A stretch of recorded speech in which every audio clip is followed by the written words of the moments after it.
కాబట్టి in case mic ఎక్కువ time ఇచ్చేసి జగన్ గారికి వివరణ చెప్పు అని లెక్కలేసి ప్లేస్ అడుగుతారు.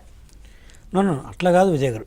ఇప్పుడు ఎలా ఉంటుందంటే వివరణలు ఇచ్చుకునేది వివరణలు ఇస్తారు. రూల్ బుక్స్ అనేది ఉంటుంది మనకు. ఆంధ్రప్రదేశ్ ఫైనాన్షియల్ కోడ్ కావచ్చు, కొన్ని ఉన్నాయన్నమాట. దాని ప్రకారము కొన్ని రీయింబర్స్ చేసేది ఉంటే, వెనక్కి ఇచ్చేది ఉంటే వస్తుంది. దాన్ని ఏం తప్పుపట్టలేము. సరే, ప్రజల దృష్టిలో అది వాళ్ళు గతంలో మమ్మల్ని ఇట్లా అన్నారు కాబట్టి అది తప్పు అయితే ఇది తప్పు అనేది ప్రజల దృష్టిలో ఒకటి ఉంటుంది. రూల్ బుక్ ప్రకారం వచ్చేది వస్తుంది. కొన్ని ఏంటంటే వెనక్కి ఇచ్చినా కూడా తప్పే యాజ్ పర్ లీగల్. సో అలాంటి అంశాల కంపల్సరీగా చట్ట ప్రకారం వెళ్తాము.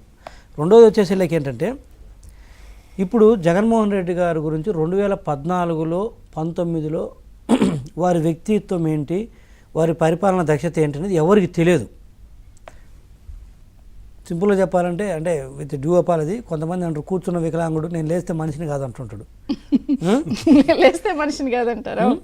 లేచిన తర్వాత తెలుస్తుంది ఇతను వికలాంగుడు, ఏం చేయలేడని. అట్లా జగన్మోహన్ రెడ్డి గారు కూడా 2019 వరకు కూడా అలానే ఉన్నాడు అనమాట. ఆ తర్వాత లేట్ ఏం జరిగింది, అతని పరిపాలన ఎవరికి అడ్మినిస్ట్రేషన్ ఎలా, గవర్నెన్స్ ఎలా అంచనా లేదు కాబట్టి నిజంగా రాజన్న బిడ్డ, అయ్యో అతను ఇందాక రజనీ గారు చెప్పినట్టు జైల్లో పెట్టారని చెప్పి ప్రజలు కూడా సానుభూతి చూపించారు. ఆ తర్వాత జైలుకి వెళ్ళిన తర్వాత రాజన్న బిడ్డ ఏంటి, రాజన్ననే లేపేశారు. పథకాలకు అంటే మేనిఫెస్టోలో ముందు ఆయన పేరు పెట్టుకున్నారు, తర్వాత రూలింగ్లోకి రాగానే పథకాలలో ఆయన బొమ్మనే ఎత్తేసారు. ఇప్పుడైతే సాక్షిలోనే ఆయన బొమ్మను ఎత్తేసారు. ఇంతకుముందు ఎవ్రీ 5 సెకండ్స్కి బొమ్మ వస్తుంటే ఇప్పుడు 1 మినిట్కి ఒకసారి తిప్పుతారు బొమ్మని. ఆ స్లోగా తర్వాత అది కూడా ఎత్తేస్తారు.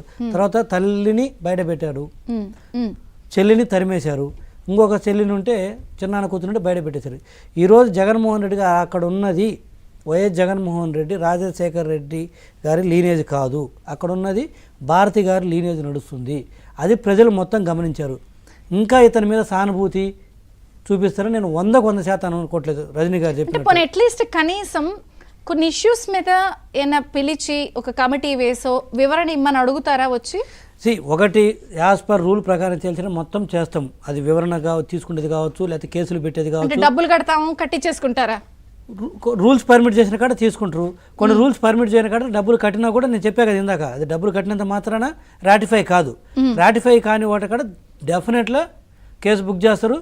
వారికి సానుభూతి వస్తుందేనో భయపడేది లేదు, లేకపోతే ఇంకోటి లేదు. వాళ్ళ మీద సానుభూతి వచ్చే క్వశ్చన్ లేదండి. నేను చెప్పా కదా, నాకు నడిచే ఓపిక ఉంది, నేను నడవగలను మొన్నే అన్నారుగా ఆయన పొర్లు దండాలు పెట్టినా కూడా నేను చెప్తాను కదా, ఇంతకుముందు పాదాల మీద నడిచాడు, ఈసారి మోకాల మీద నడిచినా కూడా ఇంకా పట్టించుకోరు జనాలు. నేను చెప్పే కదా, ఒకసారి అయిపోయింది, చూశారు అతన్ని.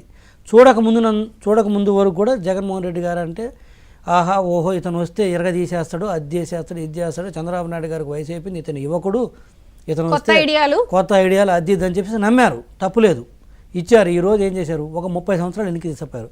ఈరోజు రిషికొండ ప్యాలెస్ తీసుకుంటే టాయిలెట్లో కూర్చుంటే నీకు సముద్ర వ్యూ కావాలా, అట్లా కట్టుకుంటాడా? ఏం సార్, ఆ ఓరు ఉంటుంది డెలివరీ అవ్వదేమోండి ఆ సముద్రం.